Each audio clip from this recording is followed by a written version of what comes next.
An obsession with the devil, horror movies, and the occult. That's what motivated David Burkwitz to go on a random killing spree back in 1977 that terrified New York City. It terrified the country. While in prison, the man once known as the Son of Sam became a born-again Christian. He spent 100 hours sharing his story with pastor and behavioral scientist Michael Caparrelli. Gary Lane brings us more. 44 years ago, fear gripped the Big Apple as a mass murderer gunned down 6 people and wounded 7 others. Describing himself as a monster, David Burkwitz leaves a note at a crime scene, taunting police to stop him. He signs it Son of Sam. After a massive manhunt, police finally arrest Burkwitz based on an unpaid parking ticket. Burkwitz pleads guilty to the murders and receives 360 years in prison with no chance of parole. In the mid-1990s, Burkwitz professed to becoming a born-again Christian.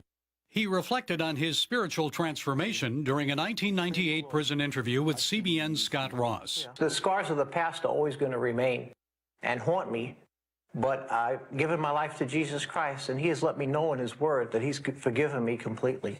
Burkwitz explained he joined a Satanist cult before his murder spree and heard demonic voices directing him to kill people.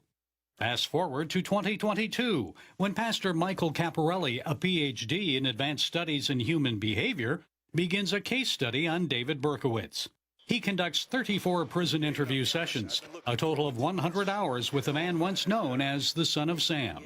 Even as a child, I was fascinated with the occultic things, with the darkness, and it was affecting me. Now I see, of course, it was all deception, and it captured my mind. But and I regret that so much, everything that happened. But at that time, I was under that spell. I was under that power of evil, and you couldn't bring the on. I was going down a path of self-destruction. Caparrelli's experience and friendship with David Burkwitz is detailed in the new book, Monster Mirror. Well, the author of Monster Mirror, Dr. Michael Caparrelli, is with us now. So why David Burkwitz? What fascinated you about him? I think it began for me at 17. I was incarcerated. I gave my life to Christ.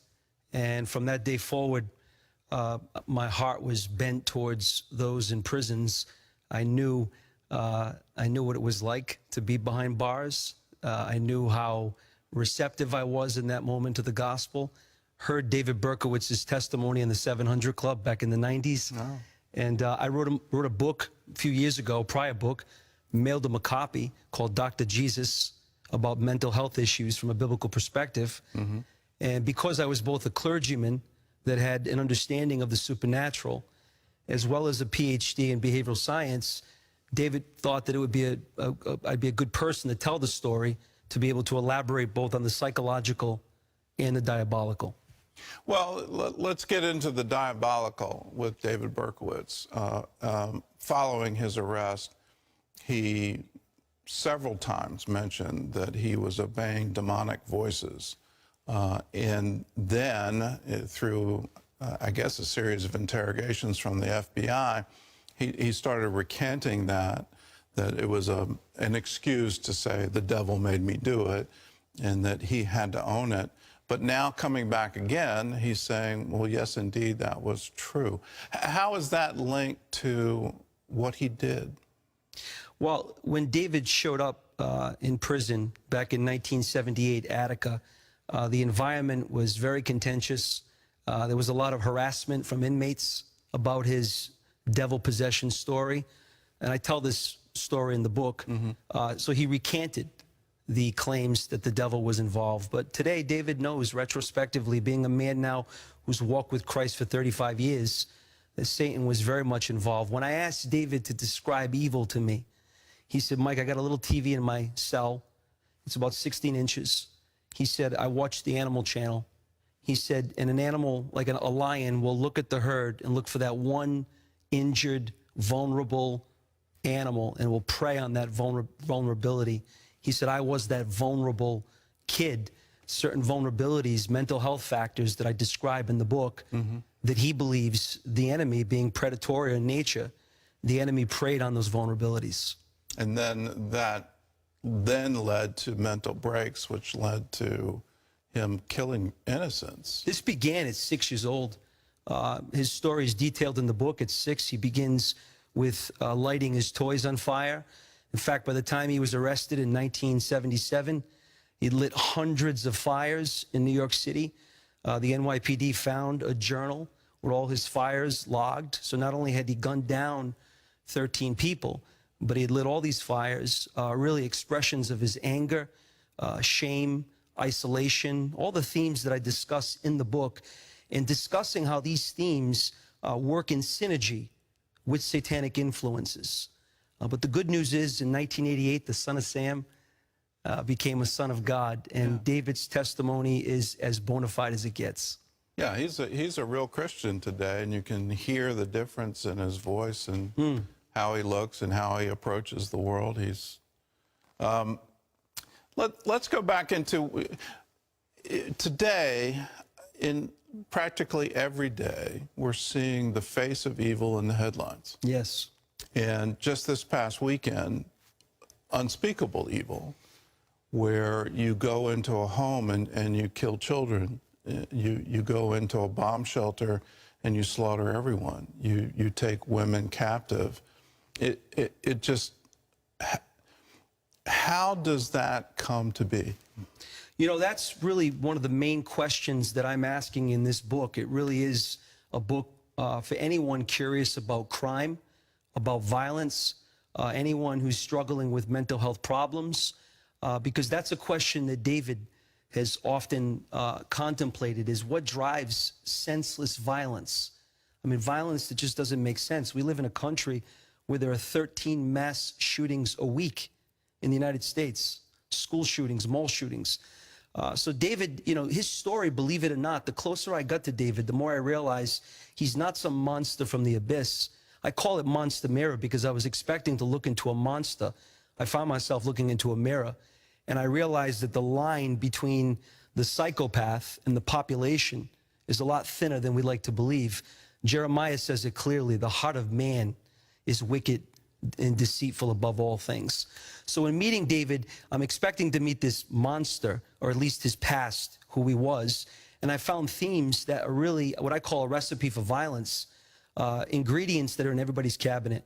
And I truly believe that anybody is capable of anything, and but for the grace of God, so go I. Yeah, your book absolutely states that, and you talk about Nazi guards who were good family men. That's right. They were at home, peaceful, and then they'd go to work and they'd commit these horrible atrocities, and then they go back home as if it never happened. We like to think that there are other people. You know, other kids will shoot up schools, not my kids. Other people would commit homicide, not me. There are no other people. And that's really the presupposition of the book. I think the reader is going to look at it and go, wow, this guy is pretty relatable. He's not a monster from the abyss. He's the boy next door. So, yeah. How would you explain, because it seems to be the frequency seems to be increasing rapidly. Absolutely. I'm a student of history. You look back in history and you unleash an army on a civilian population. Are they going to commit atrocities? The answer is yes, they are. But now we're seeing it where literally you lose track of the number of school shootings. You lose track of the number of shootings and desecrations of synagogues, where it's not safe to go to church anymore. Churches have to hire security guards. Why the increase now? Well, you know, I describe 9 themes in the book that are very relevant to our culture today, and one of them is isolation.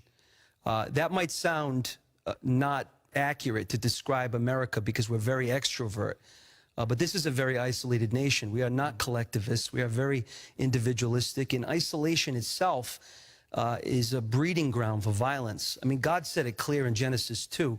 It's not good for Adam to be alone. Studies have been done by University of Japan where they take a group of rodents, isolate a sample of rodents, and after 15 days of isolation, they return the rodents back to their community and they attack the other rodents at the point of reentry because during the isolation, aggression levels go up, empathy levels go down. And we're living in a very isolated society, people hiding behind social media. I mean, you can have 5,000 friends on Facebook, doesn't mean they're your friends. So this kind of isolation, I believe, is one of the ingredients that why we're seeing such a high rate, skyrocketing rate of violence in the culture. What would you tell somebody that's noticing their level of aggression, that they're having a sort of outbursts of wrath, and what would you tell them to do? You know, because sometimes you're the doctor that should be saying, this isn't right, I've got to get right. What would you tell them to do? I'm glad you asked that question. Probably the most fascinating session I had with David. I walked into the session, I describe it in the book, and I could tell he wasn't in good headspace. In fact, he had a conflict with another inmate that said something very insulting. So David's angry inside the session. And I got an opportunity to watch a man throughout that entire session get angry, but sin not. A man who, listen, it's human to be angry.